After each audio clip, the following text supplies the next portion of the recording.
Conseils sur la façon de guérir l'anxiété de séparation du carlin.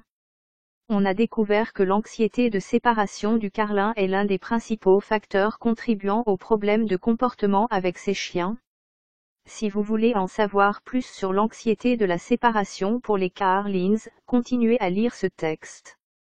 L'anxiété de séparation pour les carlins est due habituellement à leur répugnance à se sentir seuls.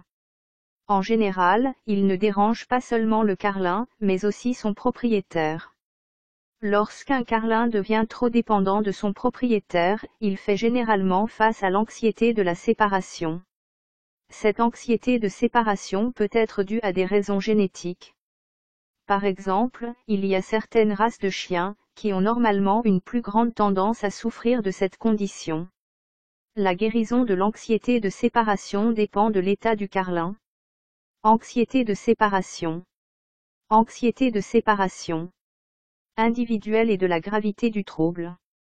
Voyons maintenant les différents conseils sur la façon de guérir l'anxiété de séparation du carlin. Voici quelques-unes des techniques efficaces qui peuvent s'avérer essentielles pour guérir l'anxiété de séparation pour les carlins. Conseil 1. Empêchez le carlin d'être trop dépendant de vous. Empêcher votre carlin d'être trop dépendant de vous est la première étape que vous devriez entreprendre dans votre tentative de vous débarrasser de cette condition.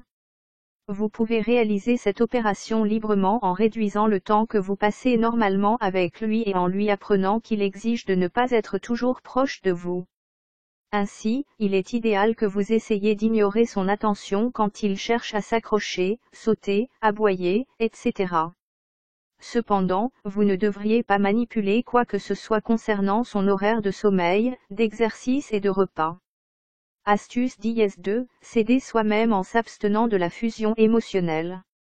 L'étape suivante consiste à vous abstenir de faire des adieux émotionnels trop longs à votre carlin, chaque fois que vous le laissez seul dans la maison. Cela peut ressembler à un scénario de bris du cœur, mais après quelques fois votre carlin s'habituera. Rappelez-vous que vous faites cela pour l'amélioration du comportement de votre carlin. Par conséquent, pendant que vous le laissez seul, caressez-le et partez sans regarder derrière vous. Notez que le fait de revenir ou de faire demi-tour pour rassurer votre carlin aggravera en fait cette condition d'anxiété de séparation. Conseil 3. Enlevez de l'esprit de votre carlin les divers facteurs déclenchant cette condition. Il s'agit d'une étape essentielle, mais très difficile à franchir. Il n'est pas si facile d'essayer de détourner l'esprit de votre carlin des divers facteurs déclenchant cette condition d'anxiété de séparation. La première chose que vous devriez faire est de rendre votre carlin le moins perturbé possible aux différentes choses que vous faites, chaque fois que vous êtes sur chemin de départ de la maison.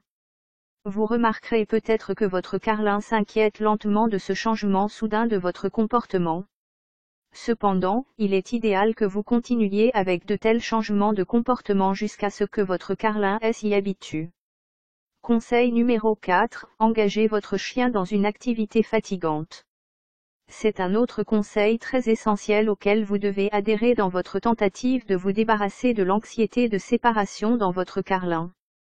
Il est idéal que vous engagiez votre chien dans des activités fatigantes comme l'exercice ou le jeu, chaque fois que vous voulez quitter votre maison. Cela épuisera votre carlin et il y a une plus grande probabilité qu'il finisse par s'endormir. De plus, garder votre radio allumée à chaque fois que vous voulez quitter votre maison peut aussi être une bonne compagnie pour votre animal de compagnie et ainsi réduire le sentiment d'anxiété lié à la séparation. Conseil numéro 5. Contactez l'éleveur qui vous a vendu le carlin. En cas des circonstances graves de l'angoisse de séparation dans votre carlin, il est essentiel que vous contactiez l'éleveur auprès duquel vous avez acheté le carlin. Prenez les conseils médicaux qui vous seront fournis. Votre vétérinaire connaîtra certainement les remèdes à base de plantes médicinales disponibles sur le marché si vous lui donnez toutes les informations sur votre carlin. Il est donc idéal que vous soyez toujours au courant de tous les problèmes de votre carlin. Enfin, le meilleur moyen de vous aider, c'est de le comprendre, de lui donner de l'affection et de la chaleur et de le rassurer. De plus, assurez-vous que le carlin apprenne à être toujours seul. Vos départs ne manqueront pas d'avoir un impact sur votre carlin, mais il faut lui apprendre à vivre sans vous.